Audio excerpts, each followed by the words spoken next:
Sir ji, बिस्मिल्लाहिर्रहमानिर्रहीम। Let's start today's lecture. आज मैंने आपसे कहा था कि we will discuss the referencing systems. और फिर उसमें जो एक आध टूल है उसको हम देखते हैं कि किस तरह से हम इजीली रेफरेंस दे सकते हैं। उस पर्सपेक्टिव से हम देखते हैं आज। अभी आप लोगों के अपने टॉपिक्स जो हैं वो फाइनलाइज हो गए हैं, उनमें आपने रिसर्च पेपर्स भी फिगर आउट कर ली हैं और अब आपने कुछ ना कुछ लिखना भी शुरू करना है। इंट्रोडक्शन सेक्शन जो है वो आप मेरी पर्सपेक्टिव मेरी अंडरस्टैंडिंग में लिख चुके हैं। उसमें मैंने आपको गाइडेंस दी थी कि किस तरीके से लिखना है। और अब हम जाएंगे लिटरेचर रिव्यू वाले सेक्शन के ऊपर कि किस तरीके से लिटरेचर रिव्यू का सेक्शन जो है वो फिल होता है। ठीक है। तो उसके फिलिंग से पहले हमें रेफरेंसिंग सिस्टम्स के बारे में पता होना चाहिए कि किस तरह से रेफरेंसिंग सिस्टम्स जो है वो फॉलो किए जाते हैं। तो थोड़ा सा वो हम देखेंगे आज और उसके बाद फिर हम बाकी चीज़ें देखेंगे। With that perspective will start. और अगर अभी किसी का कोई क्वेश्चन कोई डाउट है इस पर्सपेक्टिव से जो अब तक हमने चीज़ें कवर की हैं, तो वो आप में से कोई भी अगर पूछना चाहे तो पूछ सकते हैं। अगर कोई क्लैरिटी चाहिए या कोई चीज़ आप ऐसा लगता है कि जी मजीद एक्सप्लेनेशन मांगती है, और अगर नहीं है तो हम फिर आगे चलेंगे।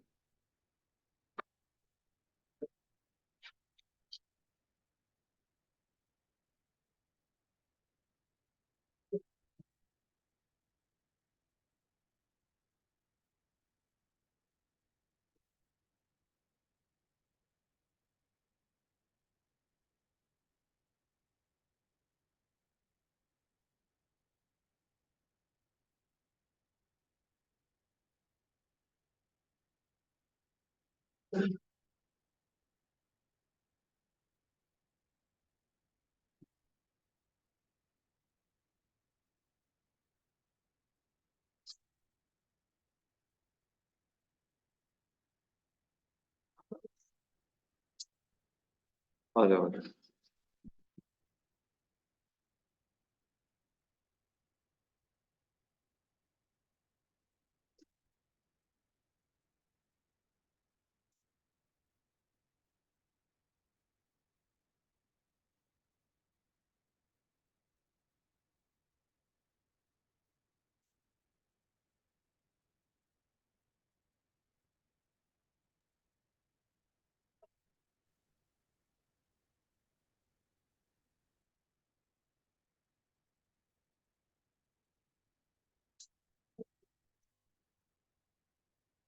ओके, सो रेफरेंसिंग पे हम चले जाते हैं।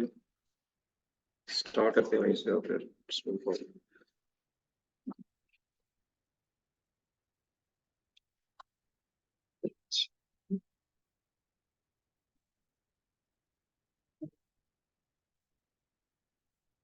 ठीक है। अच्छा जी, सबसे पहले तो हमें क्लैरिटी होनी चाहिए कि वाई डू वी रेफर। और अब हमें बड़ा अब तक क्लियर हो जाना चाहिए था कि यह होना चाहिए ऑफ कोर्स कि जो हमारी एमएस की रिसर्च है या पीएचडी की रिसर्च है, एक फॉर्मल रिसर्च होती है। फॉर्मल रिसर्च में आपने हमेशा अपने काम को अलाइन करना होता है पब्लिश्ड रिसर्च पेपर्स के साथ। तो जब आप अलाइन करना चाहेंगे पब्लिश्ड रिसर्च वर्क के साथ, तो आपको उनको कोट भी करना पड़ेगा, कभी कभी बताना पड़ेगा कि ये फलां पेपर मैंने वहां से पढ़ा है, ये फलां पेपर मैंने वहां से पढ़ा है। तो इस पर्सपेक्टिव से हमें उन पेपर्स को जो हमने रेफर करना होता है इसको हम कहते हैं साइटेशन देना, कि पेपर को हम साइट कर रहे हैं, रिसर्च पेपर को हम साइट कर रहे हैं। सो जो हमारी जितनी एकेडमिक असाइनमेंट्स हैं, they require wide reading so that the current thinking about a particular topic can be identified. uh, to align our own research work with the published things, we need to have an appropriate referencing styles. और वो जो references हम देते हैं उससे कुछ चीजें हमारे रीडर को पता चलती हैं। जो आपका रीडर है वो आपके पेपर से बहुत सारी चीजें, आपके पेपर में रेफरेंसेस को देख के बहुत सारी चीजें अखज़ करेगा। लाइक यहाँ कुछ चीजें लिखी हुई हैं कि it will show the range of ideas and approaches that you as a writer have found and have gone through, right? So अगर मैं आपके काम को पढ़ रहा हूँ और सिर्फ आपके काम को उसमें कोई रेफरेंस नहीं है, तो फिर मैं थोड़ा डाउटफुल रहूंगा कि पता नहीं इसने किस तरह से लिख लिया या सोच लिया। लेकिन अगर आप साथ साथ रेफरेंसेस दे रहे होंगे जरूर साहब, तो मुझे सेटिस्फेक्शन होगी कि आप जो है वो इंटरनेशनल लिटरेचर को पढ़ के और मुनासिब बात कर रहे होंगे, क्योंकि आप किसी और को साइट कर रहे हैं। तो वो कोई और जो साइट हुआ हुआ है वो डेफिनेटली किसी रिव्यू प्रोसेस से गुजरा हुआ है। तो लोगों ने अगर रिव्यू किया हो तो वो थोड़ी सी उसमें गलती के इम्कानात कम होते हैं, इसलिए it is done. Then again it gives your acknowledgement of where these ideas came from, आपकी तरफ से भी एक्नॉलेजमेंट आ जाती है। It shows where your reader can locate the sources you have used, अगर वो डिटेल रेफरेंस होगा तो जो आपका रीडर है वो वहां तक पहुंच भी सकता है। It avoid plagiarism, of course plagiarism पे हम बाद में बात करेंगे डिटेल में भी कि किस तरह से प्लेजरिज्म को लोग इनकॉर्पोरेट करते हैं, और आजकल स्पेशली जो एआई चैटबॉट्स आ गए हैं उस में जो है वो किस तरीके से आप प्लेजरिज्म को अवॉइड कर सकते हैं। लाइक अभी लेटली मैंने एक चैप्टर्स की समरी मुझे मिली है किसी एक प्रोफेसर की तरफ से, तो वो 100% जो है वो एआई कॉपीड कंटेंट, सारा का सारा 100%, यानी किसी ने इतनी भी जहमत नहीं की कि वो उसको थोड़ा सा लिख के और चलो लैंग्वेज इंप्रूवमेंट कर लेता, उसने चुप करके चैट जीपीटी में डाला है और उसने सारी की सारी चीजें रिक्रिएट करके दे दी और वो उसने मुझे भेज दी। खैर, तो this is the thing which must be, हमें मद्देनजर रखना चाहिए कि अगर आप किसी ऑनलाइन सोर्स को यूज कर रहे हैं तो जिसके पास भेज रहे हैं उसके पास भी ऑनलाइन सोर्सेज हैं, वो भी उसको देख लेगा। तो जब देखेगा तो फिर आपकी थोड़ी सी रिस्पेक्ट में जो है वो कमी आ जाएगी। तो वो थोड़ा सा ये चीज़ों को मद्देनजर रखना चाहिए whenever you are trying to do something, चाहे वो इंटेंशनली क्यों ना हो। अभी हम सारे इतने माशाल्लाह मैच्योर हो चुके हैं कि अनइंटेंशनल कोई चीज़ नहीं है, हर चीज़ इंटेंशनल होती है। सर ये क्वेश्चन है, जैसे अभी हम कुछ लिख रहे हैं, सपोज अगर मैं इंट्रोडक्शन लिख रही हूँ, इंट्रोडक्शन लिख के खुद लिख रही हूँ और मैं चैट में डाल देती हूँ कि इसको समराइज करके दे, अब वो लिखा मैंने खुद है समराइज कर नहीं, मैं आप हाँ हाँ, summary is not it will be plagiarised, क्योंकि देखें आप उससे कह रही हैं कि मुझे क्रिएट करके दो, मुझे क्रिएट, आप उससे ये कह सकती हैं, मैं आपको थोड़ा सा फर्क बताऊंगा कि किस तरीके से आप अच्छा, यानी क्या चीज है जो जो प्लेजरिज्म में नहीं आएगा और क्या चीज आएगी। अगर आप उसे ये कहेंगे जी ये मेरा कंटेंट है या ये मेरा चैप्टर है, इसको समराइज कर दो, तो वो अपने अल्फाज में लिख के देगा। अब जब अपने अल्फाज में लिख के देगा तो अपना जितना उसका तजर्बा है, जितनी उसकी टीचिंग है, वो उसको यूज करेगा, तो वो दैट इज ऑल कॉपीड, क्योंकि वो उसकी सोच है। हाँ, आप ये कहते हैं जी कि मैंने ये 2 पैराग्राफ इसमें से एक्सट्रैक्ट कर लिए, मुझे इसकी अंग्रेजी ठीक कर दो, समझिएगा, अब जो अंग्रेजी वो ठीक करेगा वो नहीं आएगी। लेकिन अगर आप उसको टास्किंग कर देंगे कि भाई आप मुझे करके दे दें, तो फिर तो वो अपना जवाब देगा ना, अपना डाटा यूज करेगा सारा का सारा, जो कि प्लेजरिज्म सॉफ्टवेयर के पास भी है कि क्या क्या टीचिंग इसकी हुई हुई है, तो वो जब वो डिस्प्ले करेगा, आप कह सकती हैं कि जी मैं ये सेंटेंस लिख रही हूँ या ये पैराग्राफ लिख रही हूँ, better words for this paragraph, better sentences for this paragraph. अब उसको जब वो आपको 4 लाइंस को 4 लाइंस में कन्वर्ट करके देगा तो वो प्लेजराइज नहीं होगा। लेकिन अगर आप उसे कहेंगे जी ये 4 डॉक्यूमेंट्स हैं, पकड़ो भाई इसमें मुझे एक समरी लिख दो, तो फिर तो यार वो अपनी जुबान में लिखेगा ना, तो अब अपना लिखेगा तो वो दैट मीन्स के अब वो अपनी जहानत इस्तेमाल कर रहा है, आपकी जहानत नहीं है इसमें, तो वो नजर आ जाएगी जब नेक्स्ट टाइम आप उसको चेक करेंगे, इट विल बी श्योर कि जी ये तो उसका काम था, आपका तो काम ही नहीं था। इसलिए मेरी रिक्वेस्ट आपसे है कि यूज करें, मैं आपको बिल्कुल मना नहीं कर रहा हूँ, it is a good thing to use, but use it to improve your writing skills, ना कि to get writing from that chatbot। ये ना करें, आप अपना काम करें, आप बेशक गलत मलत इंग्लिश लिखें, आपकी अपनी जो भी है, आप उस तरीके, आप शायद हो सकता है रोमन इंग्लिश में भी लिखना शुरू कर दें, वो आपको उसकी अंग्रेजी भी ठीक कर देगा, लेकिन आप अपनी अंडरस्टैंडिंग दें उसको कि मेरी अंडरस्टैंडिंग है, अब आप मेरी इस अंडरस्टैंडिंग की अंग्रेजी ठीक कर दें, मैं अंग्रेजी अच्छी नहीं लिख सकता, वो आपको ठीक कर देगा, वो नहीं होगा, कॉपी कंटेंट नहीं कहलाएगा। अगर मैं कोई पैराग्राफ को रेफर कर रहा हूँ सर, एक पैराग्राफ की बात कर रहा हूँ और उसमें मैं अपने जो है ना मतलब मुताबिक उसको अमेंड कर रहा हूँ सर, फॉर एग्जाम्पल मैं उसमें 50% अपने वर्ड्स को ऐड कर दूँ, 50% वही पैराग्राफ से आगे पीछे कर दूँ, ये उसमें आएगा ना? आप अपने अल्फाज में लिख लें पूरा, अब आप उससे कह दें कि इसको मुझे इसको ना अंग्रेजी ठीक कर दो इसको। नहीं, मैं अपने सब कैटेगरी की बात नहीं कर रहा, हाँ, मैं खुद से जो है ना 50% अमेंडमेंट करूँ, मतलब आगे पीछे वर्ड्स करके। अच्छा, वो आप एक और चीज बात कर रहे हो ना कि आपने किसी के काम को पढ़ा और अब आप उसके काम को लिखना चाह रहे हैं, तो वो तो ठीक है, वो तो हाँ, उसी पैराग्राफ को मैं अपने मुताबिक कर रहा हूँ, लेकिन उसमें कुछ वर्ड्स जो है 50% उनके हो गया, 50 मेरे हो सकता है वो उसमें उसमें आपने फिर उसके पैटर्न को तोड़ना होता है, टेम्पलेट को तोड़ना होता है, तो उसमें आप कुछ ना कुछ शो होगा लेकिन कम शो होगा, क्योंकि अभी आपकी अंडरस्टैंडिंग आपकी आ गई ना, आपने उसको पढ़ा है, समझा और अपने अल्फाज में ही लिखने की कोशिश की है, तो ठीक है, कुछ अल्फाज वहां के भी आ गए, उसमें कोई हर्ज नहीं। ठीक है, वो अगेन आप जब चेक करते हैं प्लेजरिज्म जो है वो आपको अलाउड है 19%, तो उसमें ये चीज कवर हो जानी चाहिए। ठीक है, HEC अलाउ करती है 19%, तो ये छोटी मोटी चीजें इसीलिए हैं कि आप वहां पे कवर कर लो। ठीक है, हम प्लेजरम कहेंगे, अलग से बात करेंगे, तो वहां पे आपको ना ज्यादा डिटेल में चीज समझ आ जाएगी। बट ये कि जब आप रेफर करते हैं ना किसी के काम को, तो उससे भी बाज़ औक़ात आपने एज इट इज रेफर करना होता है, कुछ डेफिनेशंस, रूल्स, लॉज होते हैं, तो आप as it is inverted commas में बंद करके भी मेंशन करते हैं, तो उस सूरत में आपने फिर रेफरेंस देना होता है। जब रेफरेंस देंगे तो प्लेजरिज्म जो है वो उस सूरत में काउंट नहीं होगा। आई मीन टू से कि उसको जो पढ़ने वाला है उसको अकल होगी ना कि यार इसने कहीं से कॉपी किया, तो इंटेलिजेंट तरीके से वो आपको जज करेगा कि यार ये खुद बता रहा है कि मैंने ये चीज वहां से ली है। एक होता है कि आप बताएं ना, बस लिख दे, तो फिर तो इट मीन्स कि आप क्लेम कर रहे हैं कि ये मेरा कंटेंट, वो आपका तो नहीं है। इसलिए ये इस पर्सपेक्टिव से भी रेफरेंसेस हैं वो दिए जाते हैं। अच्छा, अब रेफरेंसेस जो है वो, अब जब आप देखते हैं रिसर्च पेपर, आप सब ने माशाल्लाह पढ़ लिए हैं, उसमें दो जगहों पे आपको रेफरेंस पेपर्स नजर आएंगे। एक आपको विद इन टेक्स्ट नजर आएगा रेफरेंस, शॉर्ट रेफरेंस होता है जो, उसको इन टेक्स्ट रेफरेंस कहते हैं। पेपर है आप सबके पास? हाँ, जिस तरह ये लिखा हुआ है, लेकिन अपना अपना पेपर जरा खोले ना, आपके पास जो पेपर है आपको वहां पे, अब मैं साथ साथ लिंक भी करना चाहूंगा कि आप देख सकें उसको। कोई एक रेफरेंस पेपर या रिसर्च पेपर खोल लें और से उसका इंट्रोडक्शन सेक्शन खोल लें, लिटरेचर रिव्यू खोल लें, आपको वहां पे रेफरेंस शॉर्ट में लिखा नजर आएगा।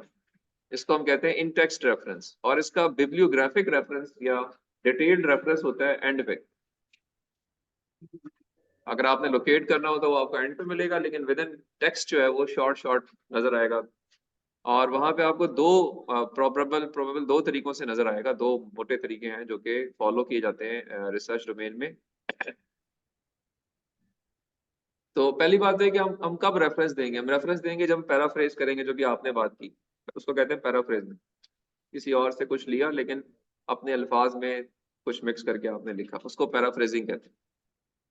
ठीक है जी, यानी you are expressing someone else idea in your own words, we call it paraphrase. Summarise again is paraphrase, ये कि पूरा का पूरा आपने वैसे ही लिखने की कोशिश की, समराइज उसको शॉर्ट किया। तो आप कह रहे थे ना जी, पूरी एक चीज लिखी हुई उसको आपने शॉर्ट किया, लेकिन अगेन मकसद की चीजें निकालनी, जो उसमें जो काम की पॉइंट उसने बात की है वो वाली चीजें निकालनी, बाकी जो फालतू की आगे की चीजें आपने अपनी मर्जी की चीजें निकाल ली, समराइज कर दिया, तब भी आप साइट फिर भी करेंगे। आपने समराइज तो किया लेकिन किसी के काम को किया ना, तो रेफरेंस देंगे, उसका भी देंगे। ठीक है, दूसरी चीज कोट करेंगे, अगर आप as it is cut paste कर रहे हैं तब भी आप साइट करेंगे। ठीक है, इन्वर्टेड कॉमर्स में लिखा जी फला author says dash dash dash dash, तब भी साइट करेंगे। कोट करना कहते हैं ना इसको, हम जिस तरह आप पढ़ते हैं कोटेशंस पढ़ते हैं ना कि जी ये कायद आज़म ने फरमाया, अल्लामा इकबाल ने फरमाया, तो कोट, फिर वो हम साइड नीचे लिखा होता है जी ये बाले जबरील की फला नज़म के अंदर से लिया हुआ है। इसको हम कहते हैं कि we are quoting but we are citing it accordingly. तो तीसरी चीज जो है वो ये होती है। और फोर्थ चीज ये है कि इसको हम कहते हैं कि अगर हमने कहीं से कोई ग्राफिकल कंटेंट उठाया है, तो ग्राफिकल कंटेंट जो है उसको कहते हैं वो कॉपी करना कहलाता है। आपने कोई पिक्चर ली, कोई ग्राफ ले लिया, कोई टेबल कट पेस्ट कर दिया, तो उस केस में भी आप या खुद बना लिया बेशक, लेकिन किसी और का वो ग्राफिक कंटेंट है, तो उसको भी आप रेफर करते हैं कि it has been adopted from फ्ला पेपर। लिंक नहीं, रेफरेंस दे दे, रेफरेंस दे दे। तो ये चार केसेस जो है उसमें आपने रेफर करना होता है इन टेक्स्ट। थोड़ा टेक्स्ट जो भी आप लिख रहे हैं वो लिख के आप बताएंगे जी के, और इसको हम कहते हैं साइटेशन देना, we call it to give citation. So accordingly in cases के अंदर आप इन टेक्स्ट रेफरेंस देते हैं, और इन टेक्स्ट की डिटेल्ड रेफरेंस जो है वो एंड के ऊपर होता है, जो कि हमारे रेफरेंस सेक्शन में डिटेल के साथ लिखा होता है। ठीक है, अच्छा, जो जो इन टेक्स्ट रेफरेंसेज है, मैंने अभी आपसे कहा अपने रिसर्च पेपर खोल लें, तो उसमें आपको दो किस्म के रेफरेंसिंग नजर आएंगी, आइदर ऑफ दी वन, कोई एक नजर आएगी दोनों में से। या तो इन टेक्स्ट रेफरेंस होगा इन ऑथर डेट सिस्टम बेस्ड, या होगा IEEE स्टाइल में न्यूमेरिक सिस्टम, जो इधर ये बना हुआ है, इन्होंने जो बनाया, ये रेफरेंसिंग को IEEE स्टाइल कहते हैं या न्यूमेरिक स्टाइल कहते हैं। IEEE स्टाइल या न्यूमेरिक स्टाइल कहते हैं, और एक स्टाइल है जिसको ऑथर डेट सिस्टम कहते हैं, जिसमें आपको नजर आएगा कि ऑथर का नाम लिखा होगा, फर्स्ट ऑथर का नाम लिखा होगा और साल लिखा होगा आगे की ब्रैकेट में। तो मैं अब आपसे यही रिक्वेस्ट कर रहा था कि अपने अपने पेपर अगर आप खोल लेते हैं तो आप जरा खुद वहां पे देखें और जज करें कि आप कौन से, जिस पेपर को आप पढ़ रहे हैं वो कौन सा रेफरेंसिंग स्टाइल फॉलो कर रहे हैं।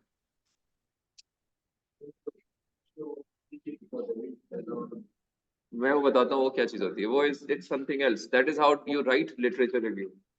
It all is a word जो कि ग्रीक वर्ड है, उसका मतलब होता है वगैरह वगैरह। तो इट मींस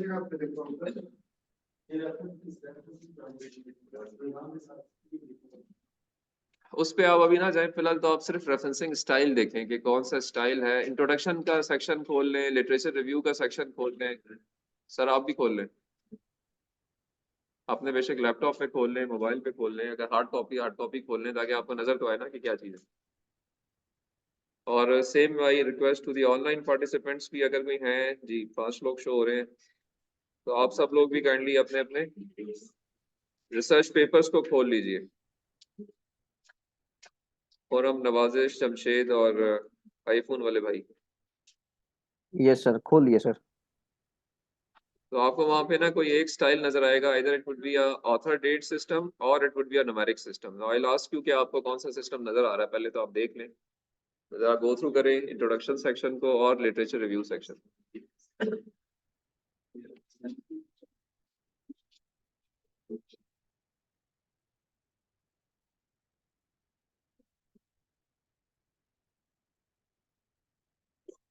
हाँ जी, देख रहे हैं कुछ? इजाज आपका नहीं, अपने खोल लिए?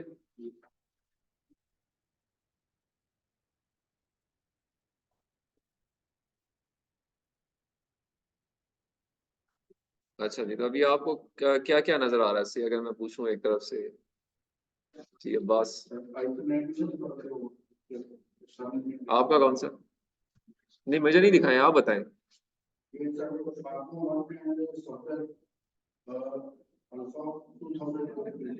तो ये ऑथर डेट सिस्टम बनता है, ठीक, ऑथर डेट सिस्टम। जी रफी साहब आपका क्या नजर आ रहा है?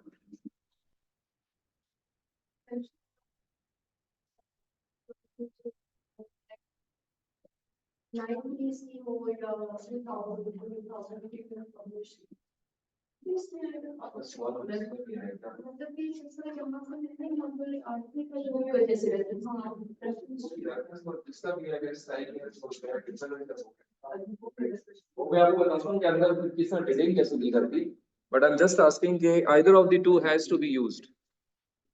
जो भी इस्तेमाल करेगा वो कोई एक इस्तेमाल करेगा, मिक्स नहीं करेगा, ठीक है? दोनों नहीं हो सकते, दोनों नहीं होने चाहिए, एक ही होना चाहिए। जिस जिस पेपर, जिस रिसर्च जर्नल के लिए आप पेपर लिख रहे होते हैं वो आपको बता देता है कि जी ये मेरा स्टैंडर्ड स्टाइल है, आपने यही फॉलो करना है।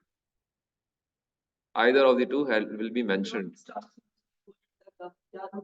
जी, एक पे रहेंगे आप, ये नहीं कि आप शिफ्ट मारते रहें कभी एक पे भी दूसरे पे, एक पे रहेंगे आप। तो आप, आपका जी ऑथर डेट सिस्टम है, ठीक है। सर आपका क्या है? रेफरेंसिंग में मैं बात कर रहा हूँ इंट्रोडक्शन इन टेक्स्ट रेफरेंस की। आप लेट आए ना इसलिए थोड़ा सा, इंट्रोडक्शन सेक्शन में चले जाएं, इंट्रोडक्शन सेक्शन में या लिटरेचर रिव्यू में चले जाएं, देखिए वहां रेफरेंसिंग कैसे दी हुई। किसी के बारे में कोई बात की है तो किस तरह से उसने रेफरेंस दिया है, क्या उधर उसने रेफर देते हुए ऑथर डेट सिस्टम यानी ऑथर और साल लिखा हुआ है या नंबर डाला हुआ है? हाँ तो ये ऑथर डेट सिस्टम है, इसको हम कहते हैं ऑथर डेट सिस्टम। जी आप बताइए। न्यूमेरिक है जी, ऑथर डेट जी, ऑथर डेट, ऑथर डेट जी। आपका डॉक्टर साहब ढूंढ रहे हैं अभी, ढूंढे आपका जी न्यूमेरिक। रिजवाना नहीं, आपने लैपटॉप अपने मोबाइल पे खोल लो ना, कोई एक पेपर खोल लो। अच्छा लेकिन वो ऑथर डेट सिस्टम है ये। अच्छा, आपका जी न्यूमेरिक से यानी इस स्टाइल में रेफरेंस दिया हुआ इन टेक्स्ट, एक ही होना चाहिए। अगर बुक भी है, अगर बुक भी है, अगर वो इन टेक्स्ट है तो इसी में ही होनी चाहिए। अगर उसने साल और ऑथर लिखा हुआ है तो वो फिर ऑथर डेट सिस्टम है। या ये पेपर अच्छा नहीं है बिकॉज उन्होंने फिर स्टैंडर्ड फॉलो नहीं किया कि मिक्स कर रहे हैं ये लोग ऑथर।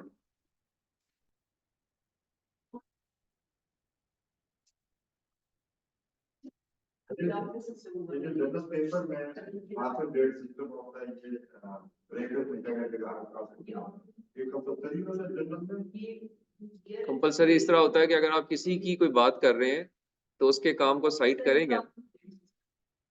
अगर आपने कोई बात लिखी है जो आपकी नहीं है, मैंने भी ये आप अगेन यू वर लेट, ये हमने भी ये बात की है। किसी कोड लिखा हो तो वो नहीं करना। ये 4 केसेस अगर आप कर रहे हो तो इन चारों केसेस में आप साइट करोगे जिसका काम लेके चल रहे हो। अगर आप कोई पैराफ्रेज कर रहे हो, चाहे आप समराइज कर रहे हो, चाहे आप कोट कर रहे हो, चाहे आप कोई कट पेस्टिंग कर रहे हो, you will give citations. Citation से मुराद ये है जो आपको नजर आ रही है, क्योंकि उसने खुद नहीं किया हुआ, किसी और की बात की है। तो जब भी आप किसी और के बारे में कोई बात अपने पेपर में लेकर आएंगे तो आप फिर साइट करेंगे। साइट करने के 2 तरीके हो सकते हैं, एक ऑथर डेट सिस्टम है और एक न्यूमेरिक सिस्टम है। सही। और इन टेक्स्ट रेफरेंस दिया जाता है और इन टेक्स्ट को एक्सप्लेन किया जाता है एंड के ऊपर, जो आप आखिर में अब आप इसी रेफरेंस को जाके जरा ढूंढें एंड पे, रेफरेंसेस के अंदर जब भी आपने देखे हैं ना, देखें कैसे दिया हुआ एंड पे से कोई एक रेफरेंस खोल लें, देखें उसकी डिटेल आखिर में है कि नहीं है और कैसे दी हुई है, ऑथर डेट में कैसे दी हुई है और न्यूमेरिक में कैसे दी हुई है। 1 2 3 न्यूमेरिक में तो बड़ा आसान है, जिस न्यूमेरिक नंबर को आप जाके देखेंगे वहां पे वो आपको नजर आ जाएगा कि जी ये, और वहां देखें क्या क्या दिया हुआ है जरा उस रेफरेंस। नंबर दिया हुआ है, डेट दिया हुआ है, ऑथर नेम, डेट और लिंक दिया हुआ है। सब नेम दिया हुआ है। ब्लू में कुछ नहीं दिया होता, ब्लू तो आपको अभी इंटरनेट पे नजर आ रहा है ना, वैसे वो ब्लैक ही होता सब नेम दिया हुआ है, पीडीएफ। है। ठीक है, वो डी वाई उसने इंडिकेट किया होता है। बट ये कि रेफरेंसिंग में अगर आप एंड पे जाओगे तो पहले चलिए बात करते हैं ना न्यूमेरिक सिस्टम की। न्यूमेरिक सिस्टम में क्या नजर आ रहा है एंड पे? Let me ask Banur Abbasi जी। आप बुक पे लॉक ऑन हो गई हैं, उसके अलावा भी कोई चीज देख ले। बुक बुक कोई 4 दफा तो बुक को मुझे कह चुकी हैं आप। हो सकता है आपके उस ऑथर ने कोई गलती कर गया हो।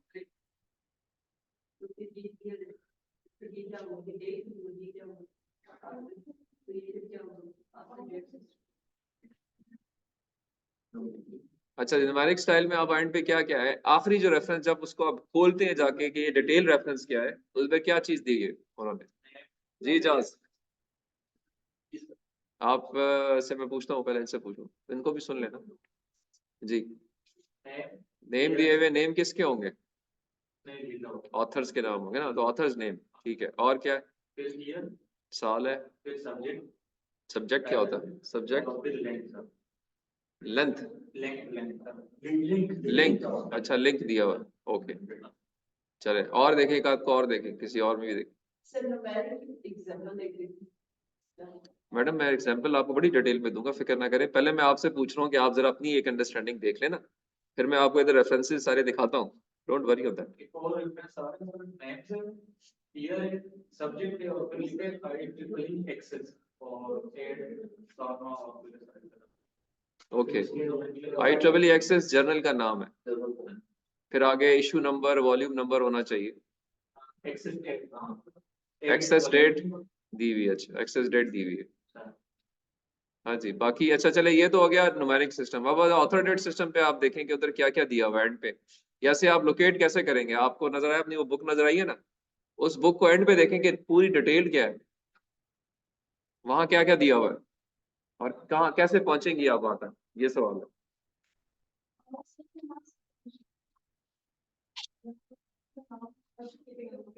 ऑथर का नाम वहां पे नजर आ गया?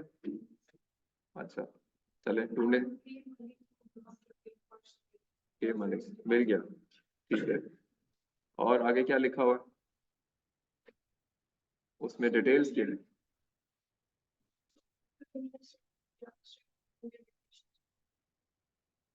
इसको टाइटल कहते हैं, और क्या है?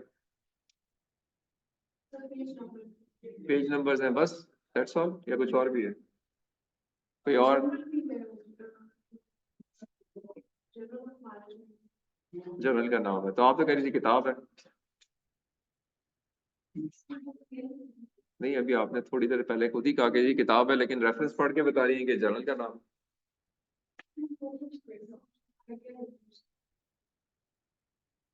अच्छा, यानी ये जर्नल आर्टिकल ही है जो कि इन टेक्स्ट भी दिया हुआ है और आखिर में उसकी डिटेल दी हुई है, क्या ऐसा ही है?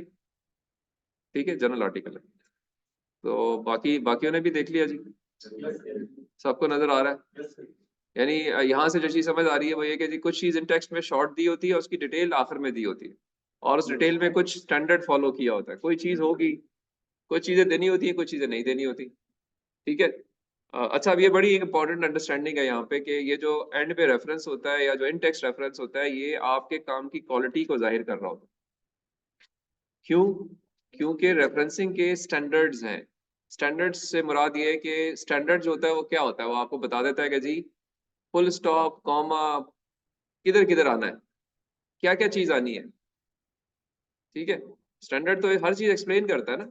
वो आपको बताएगा जी कि अगर आपने रेफरेंस देना है तो इस तरीके से देंगे, ऑथर्स के नाम लिखेंगे, फर्स्ट नेम फर्स्ट लिखेंगे या सेकंड नेम फर्स्ट लिखेंगे, कहाँ कहाँ कॉमाज आएंगे, कहाँ कहाँ बोल्ड करेंगे, टाइटल आएगा कि नहीं आएगा, जर्नल का नाम आएगा कि नहीं आएगा, उसका इशू नंबर हमने डिस्कस किया था वो आएगा कि नहीं आएगा, वॉल्यूम नंबर आएगा कि नहीं आएगा, पेज नंबर्स आएंगे नहीं आएंगे, ऑनलाइन रेफरेंस आएगा कि नहीं आएगा। ये सारी चीजें वो आपको स्टैंडर्ड बताएगा। हर स्टैंडर्ड बताता है ना कि स्टैंडर्ड दुनिया में नाम ही इसी चीज का है कि जी स्टैंडर्ड जब लोग बना देते हैं तो वो आपको गाइड करते हैं कि जी ये 10 चीजें करेंगे तो आप स्टैंडर्ड फॉलो करेंगे। ओके, अब अगर आप उस स्टैंडर्ड को फॉलो नहीं कर रहे या कोई रिसर्च पेपर फॉलो नहीं कर रहा, इट मीन्स कि उसकी क्वालिटी ऑफ राइटिंग जो है वो लो है, वो अच्छा नहीं लिख रहा, वो बस टोटल पूरा कर रहा है। प्रोबेबली ये भी हो सकता है कि बस कट पेस्टिंग ही कर रहा है। मतलब अभी आप जब लिखते हैं शुरू में तो मोस्टली आप कहते हैं क्यों मैं पूरा रेफरेंस लिखूं, let's cut paste, cut paste, जो मैंने नजर आ रहा है वही लिख दूं मैं। तो ये जब आप ये काम शुरू कर देते हैं तो जो उसने गलतियां की होती है उसमें कोई ना कोई और गलती ऐड ही करते हैं, कम नहीं करते। इसलिए डिटेल में थोड़ा होमवर्क करके रेफरेंसिंग ठीक तरीके से देना हमारी जिम्मेदारी है। और जो आपके रिव्यूअर्स होते हैं, रिव्यूअर्स आपके कौन कौन होंगे आपके केस में? इजाज, आपके काम का रिव्यूअर कौन होगा? सुपरवाइजर, सबसे पहले तो सुपरवाइजर रिव्यूअर होगा। ठीक है। और उसके बाद आपका, अगर आप थीसिस स्टेज पे जाते हैं तो इंटरनल और एक्सटर्नल लोग आएंगे, आपके ईसीपी में लोग बैठेंगे। अगर हम थीसिस की बात करें, अपना प्रपोजल की बात करें, ईसीपी में लोग बैठेंगे, फिर आपकी जीएससी में लोग बैठेंगे, फिर जीएसआरएमसी में लोग बैठेंगे। ये सारे क्या देखेंगे? ये आपके रेफरेंसेस को देखेंगे, क्योंकि देखिए वो एरिया तो जो है सो है, उनको आपका होमवर्क नजर आएगा। They will be more interested कि यार ये जो खातून या बंदा बात कर रहा है, ये किसी जगह से लेके बात कर रहा है, इसने अच्छी चीजें पढ़ी हुई है और अच्छे तरीके से रेफर की हुई है। अगर अच्छे तरीके से रेफर की हुई है, पूरे रेफर किया हुआ है और ठीक पेपर्स हैं, जो मैं बार बार आपको ध्यान भी दिलाता रहा हूँ कि अच्छे पेपर ढूंढें और फिर रेफर भी ठीक करें, तो इससे मुझे एक सेल्फ सेटिस्फेक्शन होगी जो एक थर्ड पार्टी है कि यार ये बंदा जो है वो इसने होमवर्क अच्छा किया हुआ है। और अगर होमवर्क अच्छा किया है तो ये आगे भी अच्छा करेगा। सही है। तो इस तरीके से थोड़ा सा आपने ध्यान में रखना है कि जब आप रेफरेंसेस देते हैं तो be very cautious, do not cut paste, do it yourself and do check it again कि ये ठीक है कि नहीं ठीक है, कोई गलती तो नहीं करनी। बहुत सारे काम सिर्फ इस बेस पे रिजेक्ट हो जाते हैं कि उन्होंने रेफरेंसिंग ठीक नहीं की होती, क्योंकि इससे सीधी सी बात पता चल रही है कि बंदे ने होमवर्क ही नहीं किया हुआ, बस ये भुगता रहा है। तो इसलिए लोग आपके काम को उस वक्त पढ़ेंगे जब आपके रेफरेंसेस अच्छे होंगे, तब वो जाके आपका इंट्रोडक्शन सेक्शन खोलेंगे। अदरवाइज आपके टाइटल को देख के पहली चीज जो रिव्यूअर जाके करता है मोस्ट ऑफ द टाइम, वो आपके रेफरेंसेस देखता है। वो आपका टाइटल देखा, अब वो जाके रेफरेंस देखेगा कि यार इसने होमवर्क अच्छा किया हुआ है कि नहीं किया हुआ, क्योंकि वहां से सीधी सीधी उसको एक अर्लियर डिटेक्शन हो रही है कि ये काम अच्छा होने वाला है या नहीं होने वाला। तो इससे पेशतर के पहले मैं काम को पढूं और बाद में अपना सर धुनूं कि क्या लिखा हुआ था इसमें, मैं पहले एक एस्टिमेट कर लूंगा यार कि ये अच्छा काम है, चलो अब देखते हैं जाके। क्या ये मेरी बात समझ आई है? ओके। सो इस पर्सपेक्टिव से रेफरेंसिंग सिस्टम की बहुत इंपॉर्टेंस है और आप लोगों को ध्यान देना चाहिए कि आप रेफरेंस ठीक दे रहे हैं। अब रेफरेंसिंग देने के लिए अगेन ये स्लाइड में ऑलरेडी शेयर कर चुका हूँ, आप वहाँ पे और से देख भी लीजिएगा। मैं आपको इसमें से जो क्रक्स की चीजें हैं, या वो मैं आपको बताऊंगा कि रेफरेंसिंग का मैंने भी कुछ चीजें तो बता भी दी कि whenever reference is there it has to be a very full reference, it has to be a full reference. It is typed in a prescribed sequence as told by the standard. You cannot do it in your own words. ये नहीं कि मेरा दिल चाह रहा है मैं author की जगह पहले टाइटल लिख दूं, या पहले जो है वो ऑथर लिख दूं, या नहीं, मुझे जो रेफरेंस बता स्टैंडर्ड जो बता रहा है मैंने वो फॉलो करना है. तो इसमें अपना दिमाग नहीं लाना, आप स्टैंडर्ड को देखना है. और जिस तरह वो सीक्वेंस उसने दिया हुआ है, जिस तरह से उसने पंक्चुएशंस बताई हुई हैं, जिस तरह से उसने इटैलिक बोल्ड का बताया हुआ है, आप वही करेंगे. ठीक है रिजवाना? तो इस पर्सपेक्टिव से ध्यान में रखते हुए हम हमेशा रेफरेंस देते हैं कि ये स्टैंडर्ड को फॉलो करेंगे. अब रेफरेंस जब आप देंगे तो आप देखें, अभी थोड़ी देर पहले मानूर अब्बासी ने कहा जी कि मेरी बुक है, तो मैंने कहा हाँ जी बिल्कुल है, आप बुक्स को रेफर कर सकते हैं. बुक्स ऐसी जो कि किसी ने लिखी है या किसी ने एडिट की है, दोनों का तरीका अलग होगा. इसके अलावा जर्नल पेपर्स जो आप पढ़ते हैं उनका तरीका अलग होगा. ठीक है, आर्टिकल्स इन पीरियोडिकल्स कहते हैं उनको हम, articles in periodicals. So they are also referred in a different way. Books are referred in a different way, but all are referred.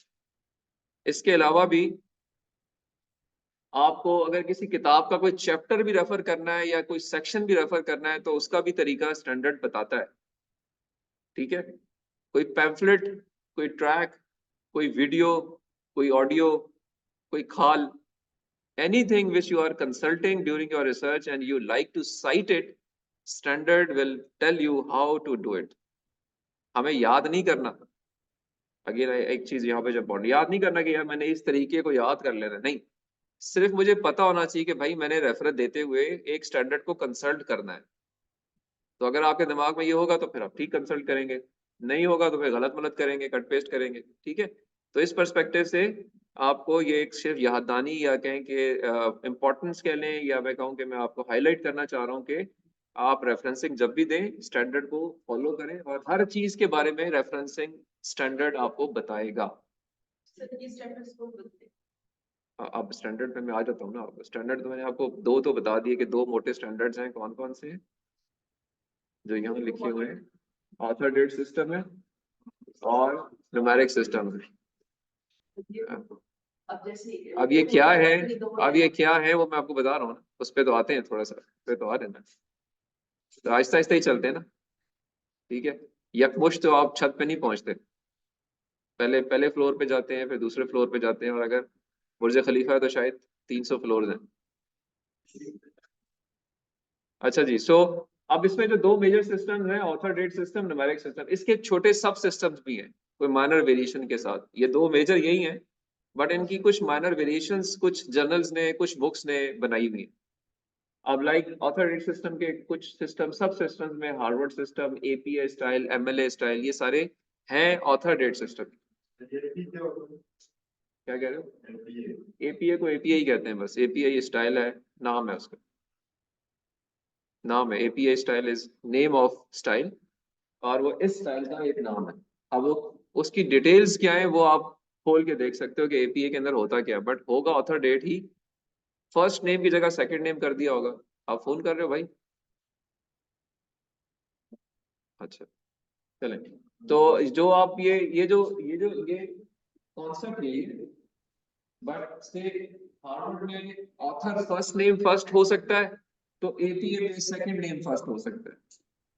ठीक है, माइनर वेरिएशंस के साथ स्टैंडर्ड में थोड़ी सी चीजें चेंज की गई हैं, बट व्हेनेवर यू राइट, जब आप यूनिवर्सिटी का टेम्पलेट फॉलो करेंगे, यूनिवर्सिटी आपको बताएगी कि एपीआई स्टाइल फॉलो करना है. अब आप एपीआई को खोल लें जाके, वो आपको बताएगा कि एपीआई स्टाइल क्या है. सिमिलरली या न्यूमेरिक सिस्टम फॉलो करना, न्यूमेरिक के भी कुछ फर्दर सब सिस्टम्स हैं, शिकागो, टुरेबियन, वैंकूवर, फुटनोट, ये कुछ मैंने लिखे हैं और भी हैं. ठीक है, 15-20 एक टाइप के हैं, 15-20 दूसरे टाइप के, with minor variations, but overall दो सिस्टम्स ही, उनके नीचे छोटी छोटी वेरिएशन. ठीक है, अब मैं आपको ले जाता हूँ जी जहाँ पे स्टैंडर्ड, हमको एक स्टैंडर्ड आपको दिखा देते हैं, या दो स्टैंडर्ड्स दिखा देते हैं. अब फॉर एग्जांपल ऑथर्ड बुक अगर है, अब मैं ये आपको दोनों में दो मेजर डिफरेंसेस सिर्फ बताऊंगा इसके अंदर, कि एक है हमारा ऑथर डेट सिस्टम और एक है न्यूमेरिक सिस्टम. तो उनमें क्या फर्क होगा, या आपको खुद भी वहां नजर आ रहा होगा, यहाँ मैं आपको थोड़ा सा क्लियर भी कर दूंगा. एक किताब है जो कि ऑथर्ड बुक है, तो ऑथर्ड बुक के स्टाइल ये होता है कि आप जब उसको रेफर करते हैं डिटेल रेफरेंस के अंदर, तो देखिए ये तरीका है। इसमें तरीका ये है कि आपको ऑथर्स का सेकंड नेम फर्स्ट नजर आएगा, ठीक है, कॉमा, फिर उसके बाकी दो नाम जो कि से मोहम्मद अली इमरान अगर है तो Imran comma M.A, that would be the way how to represent it, how to write it, ठीक है। अब वो आप पेपर पढ़े, पेपर में सब चीजें लिखी हुई है ना, ये चीजें वहां से एक्सट्रैक्ट हो सकती हैं, वहां से एक्सट्रैक्ट कर सकते हैं, वो आपने मेंशन खुद करनी है। नाम आ गए, दो ऑथर्स हैं, उसके बाद साल है ब्रैकेट के अंदर कि किस साल में ये किताब छपी है, और उसके बाद इटैलिक के अंदर लिखा हुआ है introduction to logic, modal logic, जो कि किताब का टाइटल है, followed by the place of publication, कहाँ पे ये छपी है किताब, लंदन में छपी है। एंड थर्ड, उसके बाद आखिरी चीज क्या है, पब्लिशर का नाम है कि ये मेथियन यूनिवर्सिटी पेपर बैक उसका नाम है, ऑथर का सॉरी पब्लिशर का, वो यहाँ पे आ गया। तो अगर ये चीजें आप ढूंढ के आप प्लेस कर देंगे और रेफरेंस दे देंगे, जो कि स्टैंडर्ड ने मुझे बताया है, स्टैंडर्ड ने बताया देखिए ये स्टैंडर्ड ने ये लिखा होगा, ये स्टैंडर्ड है जी, फॉलो करें आप। स्टैंडर्ड खोले वो आपको नजर आ जाएगा।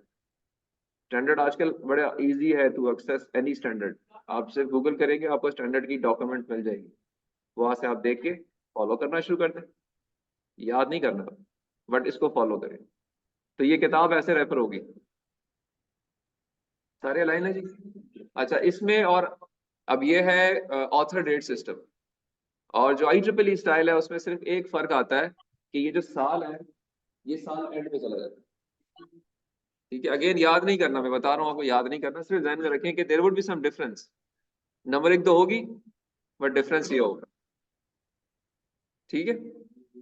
सिर्फ इशू जो आता है ऑथर डेट सिस्टम में वो उसको ढूंढने का आता है कि आप इन टेक्स्ट जब पढ़ते हैं तो एंड पे कैसे ढूंढेंगे, तो वो अल्फाबेटिकल ऑर्डर में लिखे होते हैं, ठीक है। जो A वाले हैं वो नाम पहले होंगे, जो B वाले हैं वो बाद में होंगे।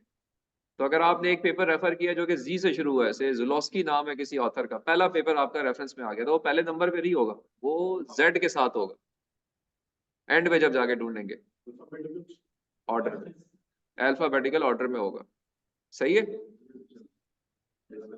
ओके, सो ये किताब रेफर करने का तरीका। अच्छा कुछ ऑडिटीज होती हैं बाज़ औक़ात, आपको किताब में उसका साल नहीं मिला, आपने किताब देखी साल पब्लिशिंग डेट नहीं मिल रही, तो वहां पे हम अगर पब्लिशिंग डेट नहीं मिली है और से मुझे ये कहता है कि साल तो लिखना था, तो आप साल की ब्रैकेट में साल की जगह लिखेंगे अनडेटेड UD, लिखेंगे जरूर UD। अगेन डॉक्टर साहब याद नहीं करना इसको, सिर्फ याद नहीं करना, सिर्फ ज़हन में रखना है कि आप देखेंगे आप वहीं से जाके, आपको पता हो यार कि इसका मतलब है कि मैंने इसको मद्देनजर रखनी है चीजें, तो UD लिख देते हैं। वैसे आपको कुछ ऑडिटीज बता रहा हूँ, कुछ और भी हो सकती हैं, सिर्फ आपको मैं हाईलाइट कर रहा हूँ कि स्टैंडर्ड जो कह रहा है उस स्टैंडर्ड को फॉलो करना है। तो इट मीन जब आप रेफरेंस दें तो हर चीज पे फोकस करें, ऐसे नहीं गुजार देंगे बस ठीक है साल नजर नहीं आया छोड़ दिया, सही है। होता है ना, अब आपको इधर बहुत सारे रेफरेंस नजर आएंगे, अभी आप देखोगे जब थोड़ा क्रिटिकली अपने पेपर को दोबारा देखोगे तो आपको इन पेपर्स में लोगों के रेफरेंसिंग स्टाइल में गलतियां नजर आएंगी, ठीक है। तो वो गलतियां जो है वो हाईलाइट होती हैं और वो उससे आपके बारे में गलत इंप्रेशन जाता है, तो we have to very cautious on that. Okay, इसके अलावा आपसे ये एक एडिटेड बुक है, ये रेफरेंस एक एडिटेड बुक का है, किसी एडिटर ने किताब को जमा किया है, मुख्तलिफ लोगों से चैप्टर्स लिखवा के जमा कर लिया है। तो वहां पे देखें एडिटर का नाम लिखा हुआ है, ठीक है, हो सकता है ये बलवाज राज सिंह हो पूरा नाम इसका, बट लास्ट नेम फर्स्ट है सिंह BR। किताब जो उसने एडिट की है तो ED लिखा हुआ है ब्रैकेट के अंदर, नजर आ रहा है, एडिटेड। आगे उसका साल लिखा हुआ है, बाकी पैटर्न वही है, टाइटल है, टाइटल के बाद प्लेस ऑफ पब्लिकेशन है, फिर उसका पब्लिशर है, ठीक है। So whenever I am going to refer edited book I will follow this method. फिर मैं ये फॉलो नहीं करूंगा ये वाला, ये ऑथर्ड बुक है। ऑथर्ड बुक और एडिटेड बुक में फर्क होता है, किताब जब आप खोलेंगे सामने लिखा होता है किताब के ऊपर कि ये एडिटेड किताब है या ये किसी एडिटर ने जमा की है, कंपाइल की है, या ये एक ऑथर्स ने लिखी है, ठीक है। दोनों के रेफरेंस देने का सेपरेट होता है, दोनों को एक तरह ट्रीट नहीं करना। सिमिलरली हम जब जाते हैं आगे इसे जर्नल पेपर्स रेफर करने, तो जर्नल पेपर्स रेफर करने के लिए देखें तरीका स्टैंडर्ड ने ये बताया हुआ है, क्या बताया जी कि ऑथर का नाम लिखें, वही second name first, year of periodical issue, full title of article, full title of journal, volume number जिसको आप रोमन या अरेबिक में लिख सकते हैं, लेकिन जब आप एक तरीके को फॉलो कर लें तो बाकी हर पेपर में वही फॉलो करें। फिर कह रहा है आगे इशू नंबर और कुछ और डिटेल्स भी दे रहा है, पेज नंबर स्टार्ट से एंड तक वो मैं इंक्लूड कर रहे थे। ये स्टैंडर्ड बता रहे हैं मुझे। अब ये एक आपका एक सैंपल है कि ये Brook P, basically Peter Brook होगा, उसका पेपर है 1973 में पब्लिश हुआ है। इन्वर्टेड कॉमर्स में उसका टाइटल लिखा हुआ है मैंने। आगे थिएटर क्वार्टरली जर्नल का नाम है, 3 वॉल्यूम नंबर है, 10 इशू नंबर है। ठीक है, रिजवाना सुबह सोई नहीं अब लगता है। पेज नंबर जो है वो 13 से 17 है। तो ये कंप्लीट रेफरेंस हो गया। इसी तरीके से रेफरेंस देना है, अपनी मर्जी नहीं चलानी। फिर आपको समझ आ रही है? पक्की बात है। तो आई होप ये थोड़ा आपको हाईलाइट मैंने करना था कि जी एक स्टैंडर्ड को आपने देखना है और उसी तरीके को फॉलो करना है जो वो बता रहा है आपको। ये है ऑथर डेट सिस्टम। अगेन मैं कहूंगा जब ये IEEE स्टाइल में रेफर होगा तो ये जो साल है ये यहाँ से उठ के इधर आ जाएगा। जब आप स्टैंडर्ड को देखोगे ना तो स्टैंडर्ड वो आपको ये बता रहा होगा कि साल इधर ना लिखे ना लिख दे। मोटे तौर पे ये फर्क नजर